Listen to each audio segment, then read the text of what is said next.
ದ್ವಾರಕೀಶ್ ಅವರು ಬರೀ ನಟರೇ ಅಲ್ಲ, ನಿರ್ಮಾಪಕರು, ನಿರ್ದೇಶಕರು. ಅದು ಅಲ್ಲದೆ ನಮ್ಮ ಕನ್ನಡ ಚಿತ್ರರಂಗಕ್ಕೆ ಫಸ್ಟು ಫಾರಿನ್ ತೋರಿಸಿದವರೇ ಅವರು.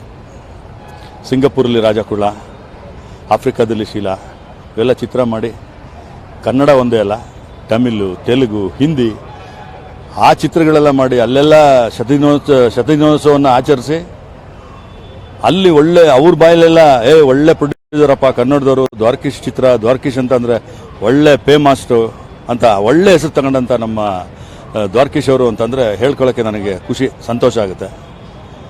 ಅಂಥ ವ್ಯಕ್ತಿ ಇವತ್ತಿಲ್ಲ ಅಂತಂದರೆ ಇನ್ನೂ ಅವ್ರಿಗೆ ಕೊನೆಯವರೆಗೂ ಅವ್ರಿಗಿದ್ದದ್ದು ಆಸೆ ಅಂದರೆ ಇನ್ನೂ ಒಳ್ಳೊಳ್ಳೆ ಚಿತ್ರ ಮಾಡಬೇಕು ಅಂತ ಆ ಹುರುಪು ಹುಮ್ಮಸ್ಸಿದೆಯಲ್ಲ, ಅದು ಅವ್ರಿಗೆ ಹೋಗಿರಲಿಲ್ಲ. ಅದು ನಮ್ಮಂಥ ನಟರುಗಳಿಗೆ ಭಾಳ ಬೆಂತಟ್ಟರು. ಯಾವ್ದು ಮಾಡ್ತಾಯಿದ್ದೀವಿ, ಏನು ಮಾಡ್ತಾಯಿದ್ದೀವಿ, ಕೂತ್ಕೊಬಿಡಕಣ, ಯಾವ್ದು ಮಾಡ್ತಾ ಇರ್ಬೇಕಣ ಅನ್ನೋರು.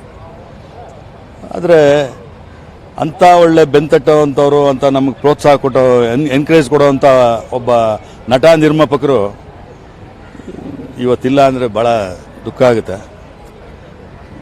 ಏನು ಮಾಡೋಕ್ಕಾಗುತ್ತೆ, ಕಾಲ ತಸ್ಮೆ ಆಯ್ತದೆ. ಇಲ್ಲ, ಇಂಥ ಒಂದು ದುಃಖನ ಆ ದೇವರು ಅವ್ರಿಗೆ ಸಹಿಸ್ಕೊಳ್ಳೋವಂಥ ಶಕ್ತಿ ಕೊಡಬೇಕು ಅಂತ ಹೇಳ್ಬೋದು ಅಷ್ಟೇ. ಇನ್ನೇನು ಹೇಳೋಕ್ಕಾಗುತ್ತೆ ಮೇಡಮ್.